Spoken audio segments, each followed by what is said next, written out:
Stop buying expensive storage containers for your homestead. I'm about to show you how the Amish, people who literally waste nothing, turn medicine making into a zero-cost operation. And here's the part nobody talks about. The containers matter more than most people think. But before I explain why, let me be straight with you. I'm not a doctor. I'm not a herbalist with a fancy degree.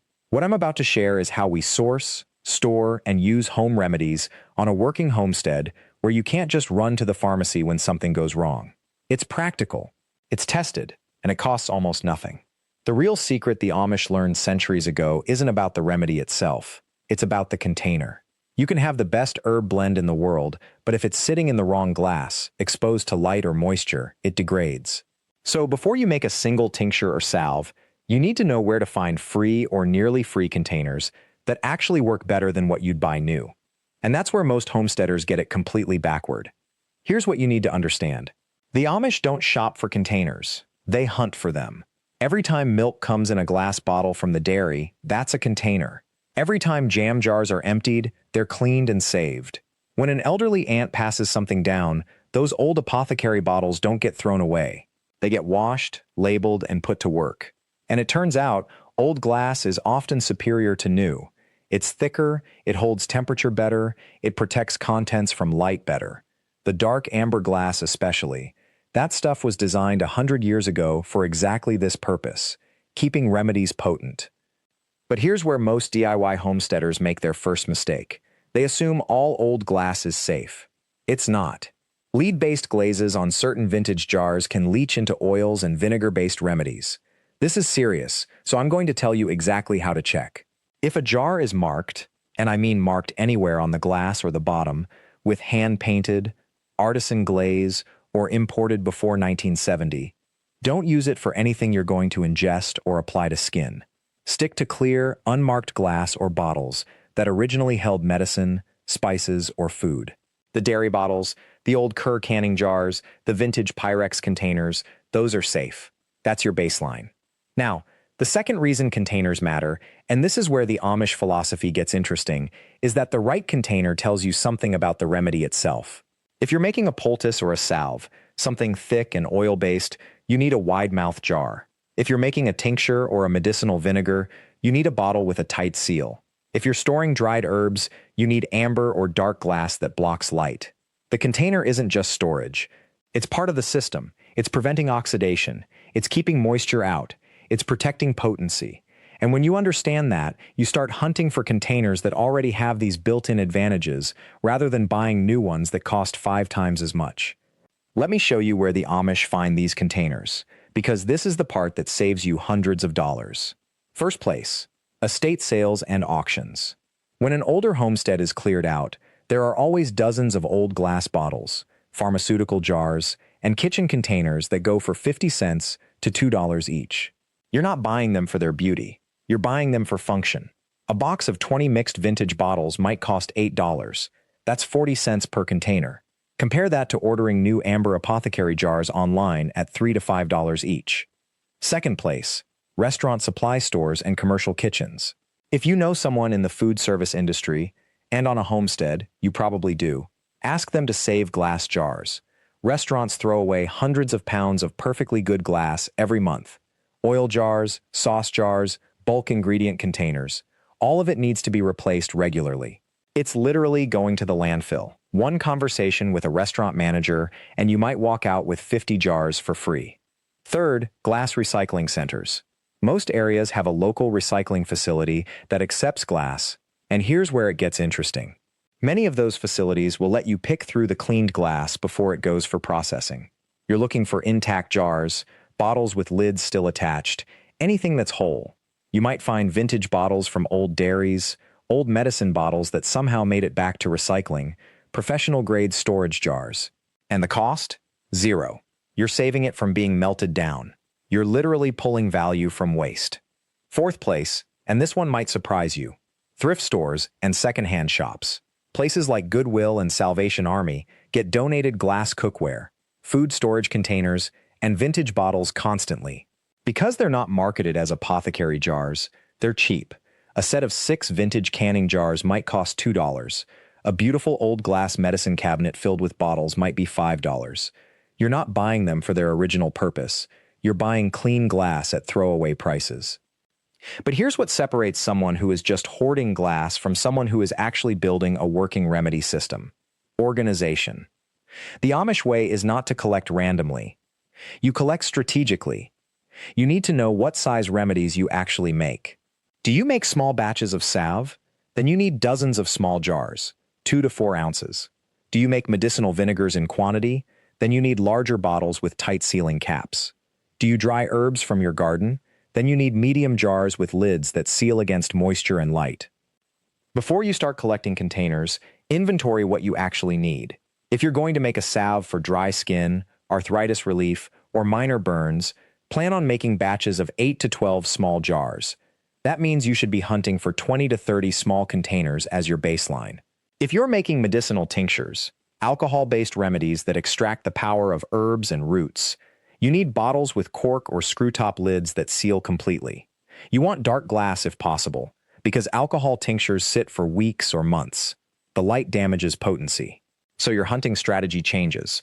You're not taking every jar you find. You're taking the ones that serve your actual system. Now, the third thing most homesteaders don't realize about container preparation is that it's not just washing and drying. There's an old plain community technique, and I learned this from a Mennonite herbalist who's been making remedies for 50 years, where you treat glass before you use it for the first time. It's simple but crucial. You wash the jar in hot soapy water and a brush, rinse it completely in clean water, then you do a final rinse with vinegar. The vinegar cuts any soap residue and also sanitizes the glass naturally. Then you let it air dry completely before you store anything in it. Why does this matter? Because any chemical residue, soap, dust, whatever was in that jar before, will affect your remedy. If you're making a healing salve and there's a microscopic film of soap residue inside the container, that salve will separate, it won't absorb properly into skin, and you've wasted your herbs.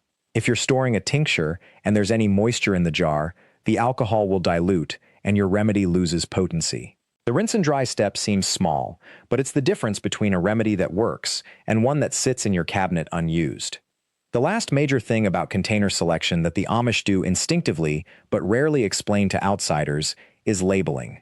And here's where it gets practical in a way that saves money and prevents mistakes. Every single jar or bottle you store needs 3 pieces of information: what's inside, when you made it, and when it expires. Most commercial remedies have a shelf life printed on them. Most homemade remedies have a shelf life you need to know. An herb-infused oil lasts about 6 months before oxidation starts to break down the benefit. An alcohol tincture lasts for years. A dried herb lasts 1 to 2 years depending on storage conditions. A salve with a beeswax base lasts about a year. If you don't label, you end up with a shelf full of mysterious jars, and you have to guess what's inside and when you made it. You might use a remedy that's past its prime, which means it won't work.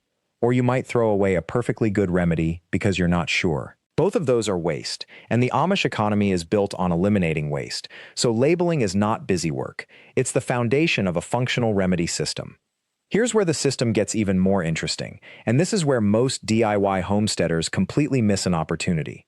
Once you've collected your containers and you understand what you're storing, you need a simple inventory system. Not something complicated, something you can actually use. The Amish keep this simple. A small notebook or an index card box where you write down what you've made, how much you've made, when you made it, and where it's stored. If you make a batch of an herb salve and you store it in jars 3 through 8 on the second shelf, you write that down.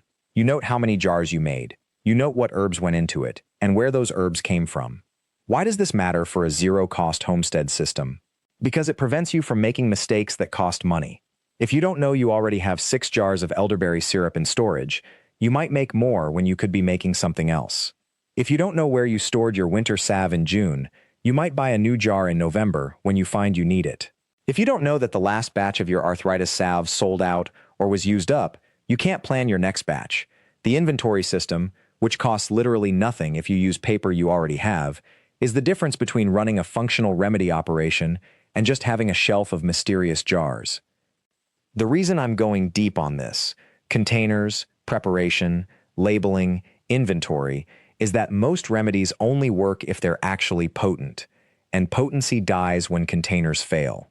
So before we even talk about what remedies to make or how to make them, The plain community infrastructure is all about protecting what you've made. The money you spend on materials, the herbs, the oils, the beeswax, whatever, that only delivers benefit if it's stored correctly. Get the container system wrong, and you've wasted everything. Get it right, and you've created a functional medicine cabinet that costs almost nothing and lasts for years. Now, once you have your system in place, the actual making of remedies becomes straightforward. Let me walk you through the core methods that the plain community has used for generations. Methods that require no special equipment, no expensive machinery, nothing you can't source for under $50 total. The first method is the simple cold infusion. This is how you extract the healing properties from plants without destroying them with heat. You take your dried herbs, let's say you're working with chamomile for sleep, or plantain for a sore throat, and you place them in a glass jar with cold water. You cover it, label it with the date, and you let it sit for 3 to 7 days. That's it. The water slowly pulls the beneficial compounds from the plant material. Then you strain it through cheesecloth, bottle what you've made, and you have a remedy that costs pennies to make and works as well as anything you'd buy. A physician I spoke with told me that cold infusions actually preserve more of the delicate compounds than heat ever could. The science caught up to what the grandmothers already knew. Cold water, time, and patience. That's the formula. And if you're wondering about cost, a pound of dried chamomile might run you $3 or $4 at a bulk supplier. That same pound makes enough tea or infusion to last a family 3 months or more. Compare that to buying pre-made chamomile products at the store. You're looking at 1/10 the price, and often better quality, because you controlled every step. The second method is the hot infusion or tea. This one's even simpler. Boiling water over dried herbs, letting them steep, then straining. This method works best for herbs where heat actually enhances the extraction.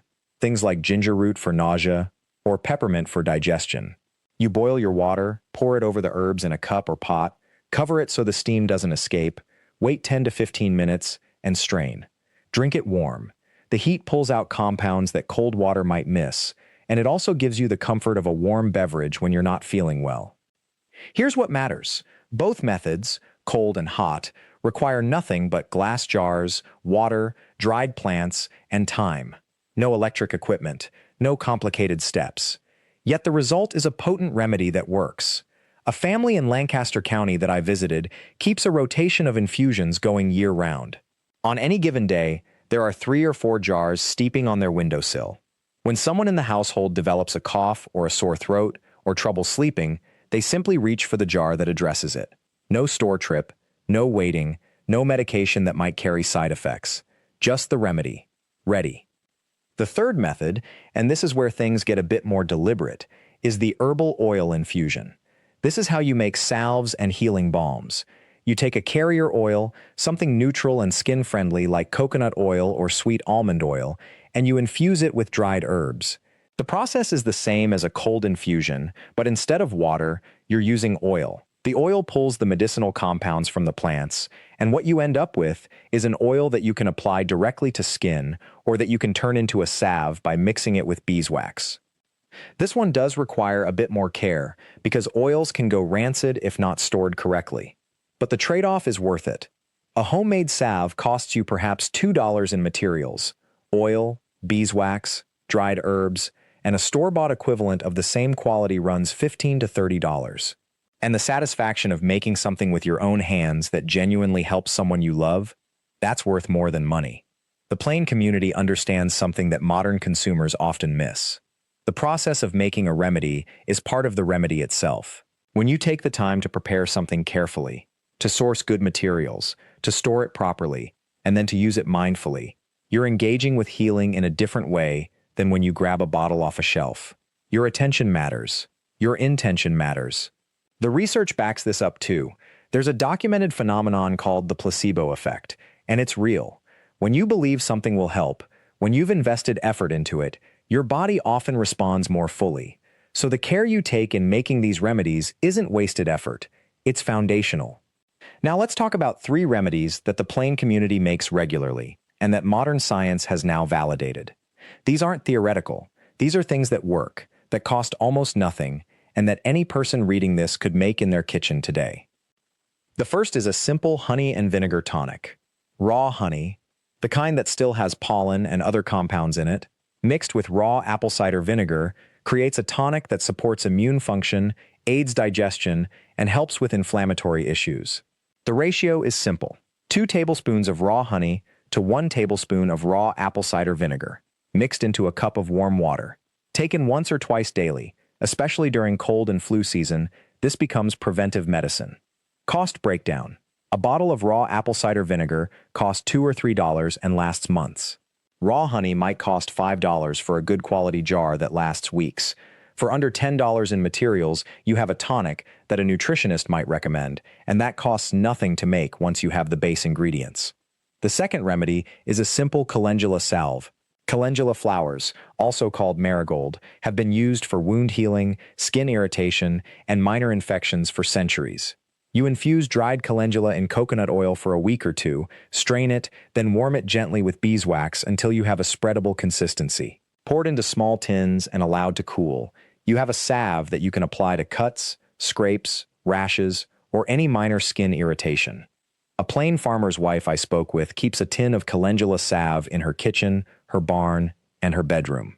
When one of her children scrapes a knee, when an animal gets a minor cut, when someone develops a rash, that salve is the first reach.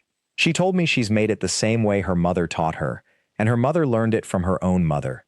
The recipe hasn't changed in 60 years because it works.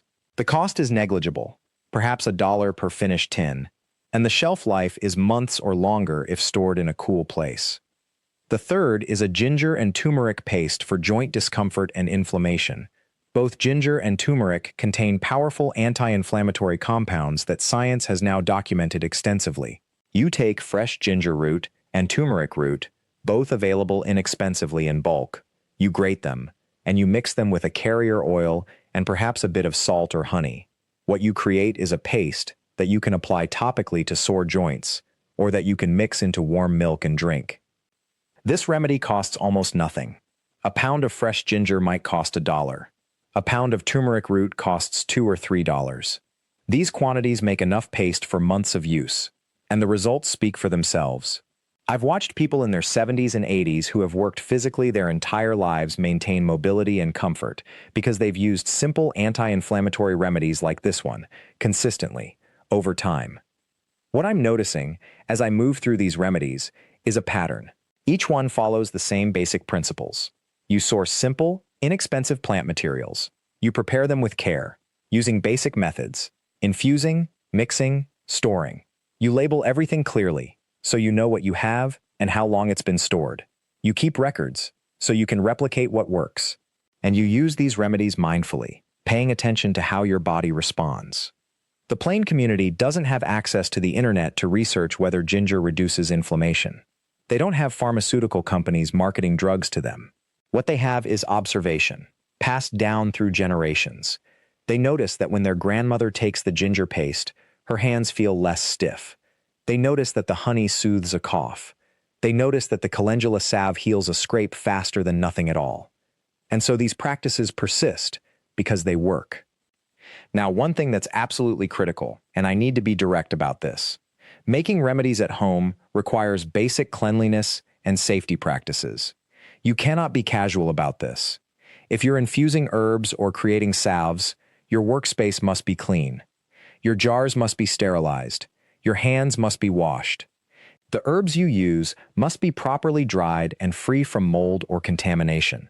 When you store finished remedies, they must be kept in cool, dark places, away from direct sunlight and heat. The reason I'm emphasizing this is that contaminated remedies don't just fail to work, they can cause harm. A moldy herb can introduce harmful organisms. An improperly stored oil can go rancid and actually cause inflammation instead of reducing it. So the care you take in sanitation and storage isn't optional, it's essential. This is the difference between a helpful home remedy and something that creates problems. The plain approach to this is straightforward.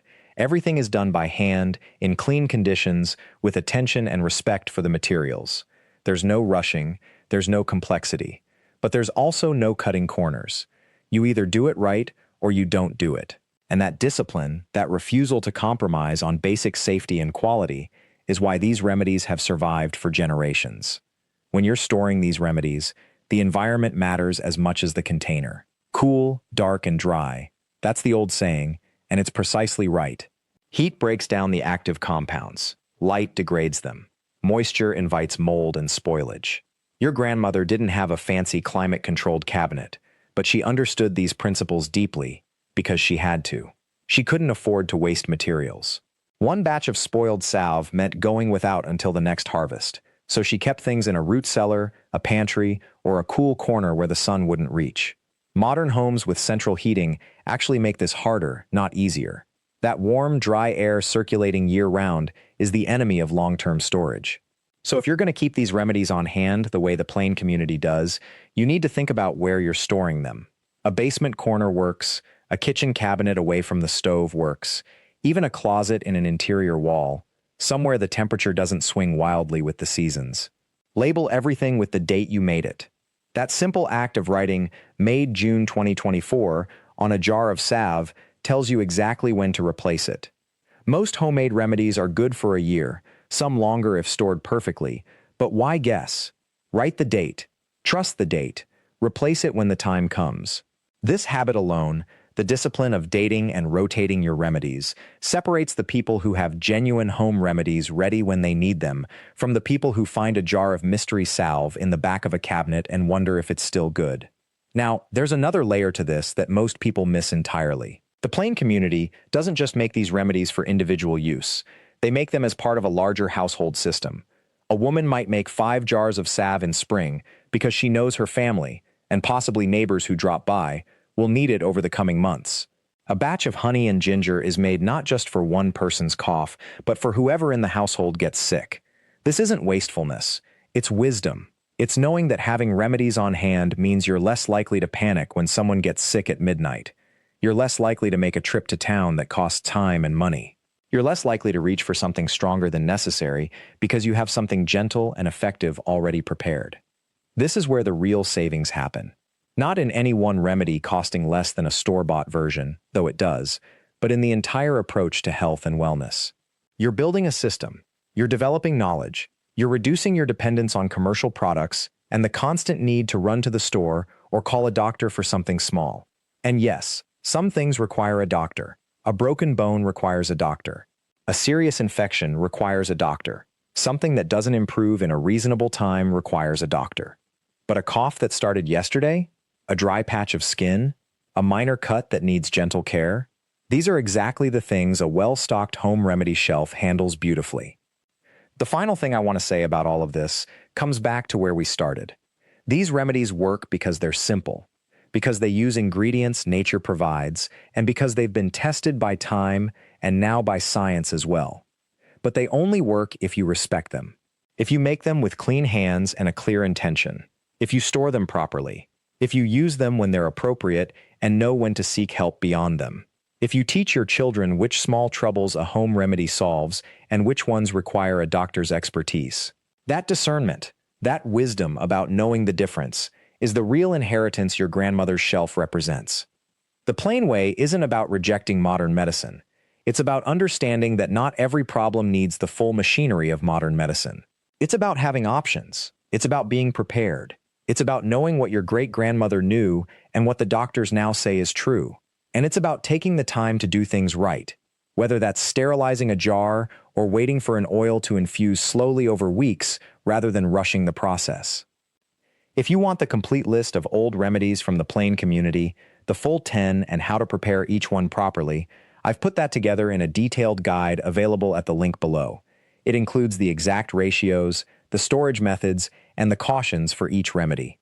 It's the long version of what I've shared here, and it's the kind of thing you'll want to keep printed out or bookmarked because you'll come back to it when someone in your household gets sick and you want to know exactly what to do. These 10 remedies represent hundreds of years of accumulated wisdom.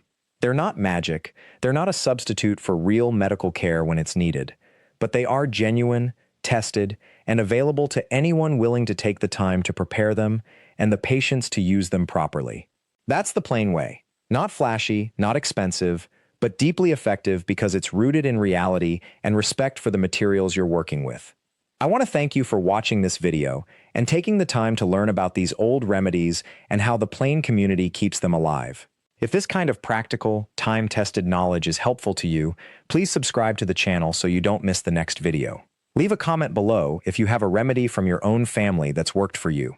I read every comment, and there's always something to learn from what others have discovered. And if you want to make sure you never miss a new upload, tap the notification bell so that when we post, you'll know right away. That's how we stay connected, and I truly appreciate every one of you who's part of this community. End of script, Part 3. Complete.